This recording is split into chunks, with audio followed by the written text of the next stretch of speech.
Thanks everyone for tuning in today. Today we got another 3 questions, so let's get stuck in.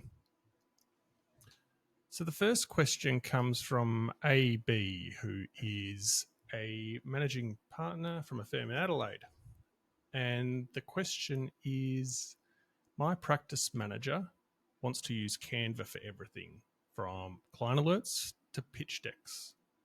I can see it's cost effective, but worry it might look a bit amateur. When should we stick with Canva versus bringing in a proper designer? Great question. And I think the answer to this one is it's not one or the other. So let me explain. Canva, first and foremost, is a design tool. And actually, it's just like the ones that professional designers use, but it tends to be a bit more pared back, a few less features, but for the most part, it does everything that most professional designers would need to do. I kind of describe it as being like an excellent tool for, say, laying out designs, but without the need for having an in-house designer with more complicated software. But I think if you're thinking it as a complete replacement for a designer, I think that's where it can get you into trouble. And here's why. So one of Canva's most attractive features, and I think it's one of the key reasons why it's so successful, is that it has an enormous amount of templates. I Googled it before this, and they claim to have about 4.5 million templates. And the idea with these templates is that a non-designer can grab one of the templates, change the colors, maybe replace an image or insert an image, change some words around, and that the output will look professional. And this is where I think it doesn't work as well.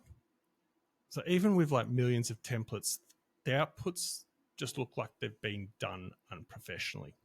And we see this a bit with website templates as well. They just have that kind of look that it hasn't been done professionally.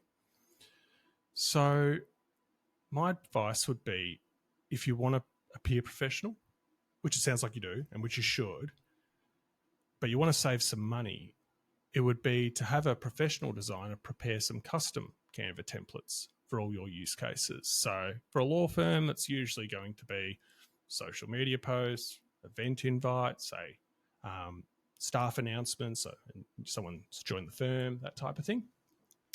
And what a professional designer can do is they can get that all set up in Canva.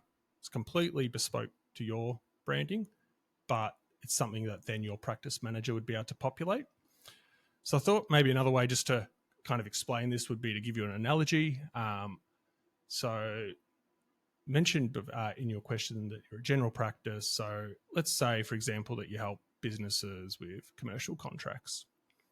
And you could kind of offer this in a few different ways. Like the first is you could just create a standard template for all small businesses and put it on your website, and they could pay a small fee.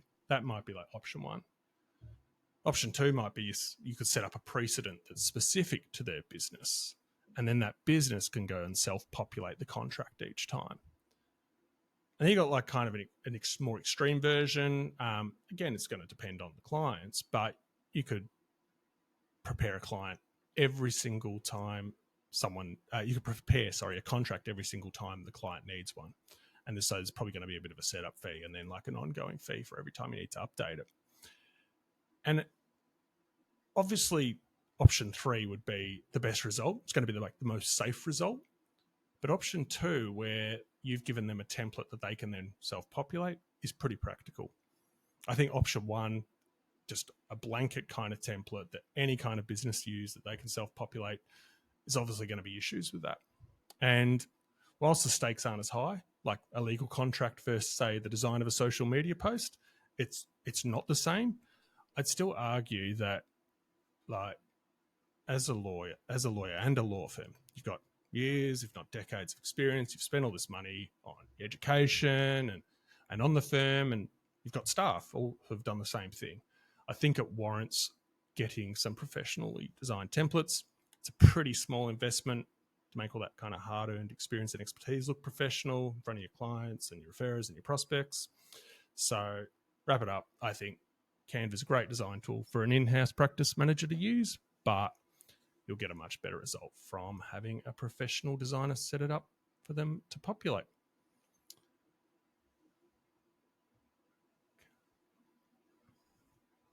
Okay, second question. Amelia is a lawyer and migration agent from Perth. And she's asked, I've been using ChatGPT to draft LinkedIn posts about our migration updates. The content is accurate, but it feels a bit robotic. How can I make it more engaging? Thank you for the question. So this is how I'm reading this. You're drafting up an update. So you've written an article. You're putting that article into ChatGPT and then asking it to draft a LinkedIn post based on that update. And what it returns is something that you feel is robotic.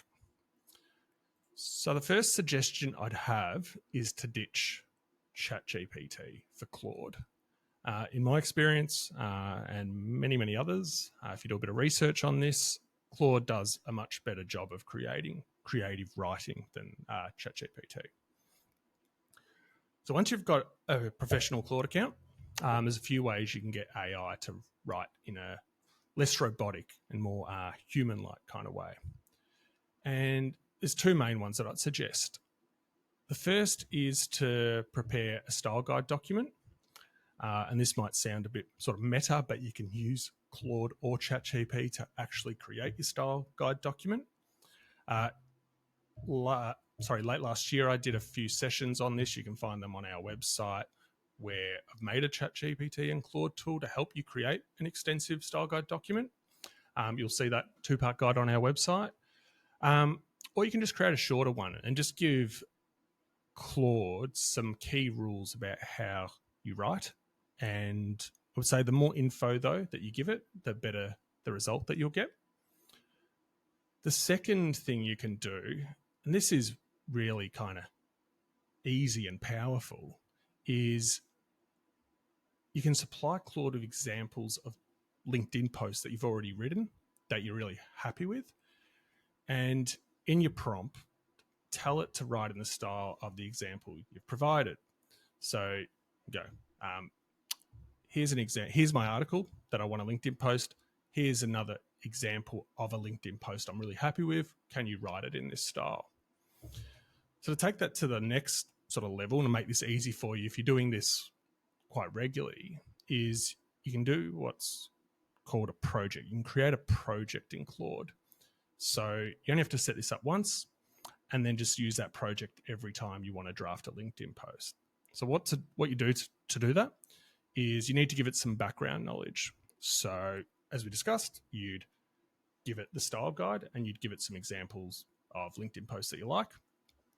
You can also give it some really sort of strict instructions about how you want it to behave. So you might say something like, I'm going to give you an article. I want you to draft me a LinkedIn post based off that article. You must follow my style guide. And I've also attached examples of posts that reflect how I want this post to be written. So I think if you give that a try, I bet you'll find that you get something back that is far more engaging and sounds like you want it to sound.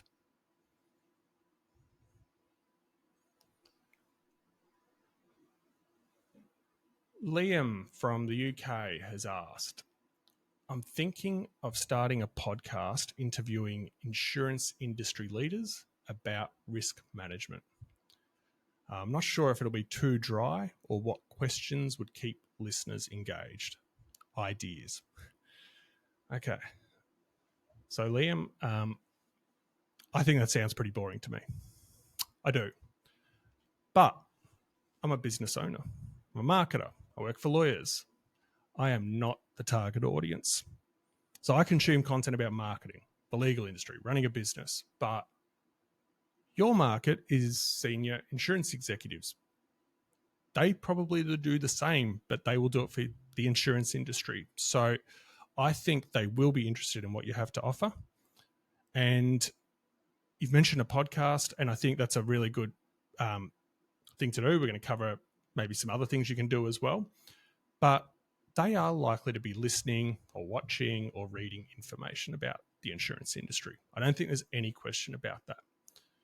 So in terms of a plan, you asked for some ideas. Well, so if we go to a plan, you've got the target market is insurance companies and the professionals, specialists in risk management. You've got guests. So the plan you have is you've got guests, and I think that can make it more engaging sometimes, also a little less pressure on you.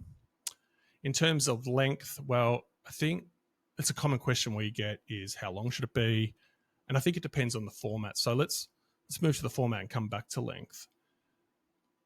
For the format, I would actually recommend that you do video as a starting point. And you can do that over Zoom, or you can do it on Riverside. We use Riverside for these videos. The recording quality is better. But the reason for doing video is that it can then be repurposed very easily into a podcast, but also into an article, into social media posts, email marketing, communications, and so forth. The video can then also be embedded on your website. And the reason for repurposing in those kind of ways is that people consume content differently. Like some people prefer to watch things, some like to listen, some like to read, and so forth. But I think if you get that video from the outset, it becomes kind of your base. And then you can do all the repurposing after that. In terms of length, with video in mind, and then with podcasts and articles and so forth in mind, I would suggest making it no longer than 20 minutes. There's a lot of research to suggest that the average commute time is about 20 minutes. And this type of thought leadership content is often consumed when like people are on the go. So they're either commuting or they're exercising. It's kind of like somewhat passive. They're doing something else at the same time.